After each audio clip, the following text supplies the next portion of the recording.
आलू पाई भिड़ाभिड़ी आलू पाई जमुछि भिड़ शस्तार नेबापाई लोकंक भिड़ाभिड़ी।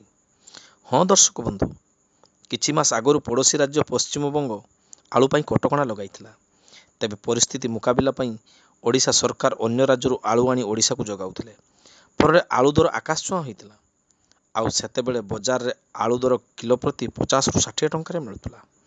किंतु धीरे धीरे कटकणा हटिबारु पश्चिमबंगरू आलू आसिथिला।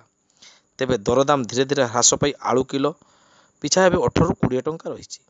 किंतु आज पश्चिमबंग आलू बोझेई ट्रक अमरदा बारिपदा मुख्य रास्ता कड़ तथा झरखणिया छकटारे अटकी शस्तार आलू बिक्री होउथिबार खबर पाई आखपाखर आसी आलू किणवाक लोके भिड़ जमाइथिले।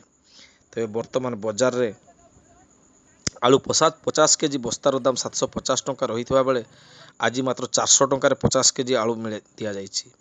देखुनांती आलू नवा पाई किभଳି भिड़ लगी। रास्ता रे भिड़ लगिबारु बस अटकी जाउथबा देखिबाकू मिलिछि। लोके आलू सरीजिवो बोली नेबा पाई भिड़ाभिड़ी।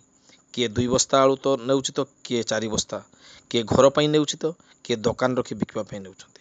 मात्र लोके नेउ नेउ आखु पिजळके पूरा ट्रक खाली हेगला। जो माने खबर पाई आलू गाड़ी निकट को आसीबार विलंब करथिले सेमाने हताश होई फेरीगले। किंतु व्यापारी जनक पुणी काली सकाळे गाड़ी लागिबो बोली कहिसन्ति। जहार आलू जते दरकार थिबो आसंता काली सकाळे नै परिबे बोली कहिसन्ति व्यापारी। हेले बजार रे एबे भी आलू दर कमु नाही। या पछर कारण कोन बोली लोके कुहाकुही हेउतबा लक्ष्य कराउछि। तेबे कोन सरकार कला बजार नियंत्रण करिबार असमर्थ कि बोली प्रश्न उठुतबा देखिबाकू मिलिछि। 400 टंका केते 50 किलो आलू केते अछि सेटा कहियो।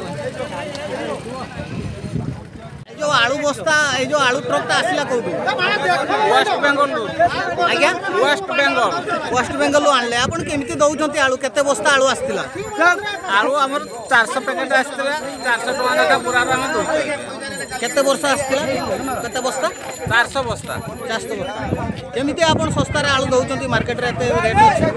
आमे सस्ता रे ई ट्रक रो देई दउछु मार्जिन लाभ रखि देई दउछु। माझेरी सही आलू ये आलू जदि फिर गोदाम को जीव से मझे फिर 20 टका कमिशन खाने रेटा बढ़ी तेणु आम डायरेक्ट दे दूँ सुलभ मूल्य दे दूँ। आप कौटी बेपार करते गोदाम वाला आम गोदाम वाला आम केवल ट्रक ट्रक माल आणिक बिक्री सप्लाई छक आम बिक्री पुणी काली सकाळ आसी काली सकाଳେ 6टा बेलू आसिक गाड़ी लगे।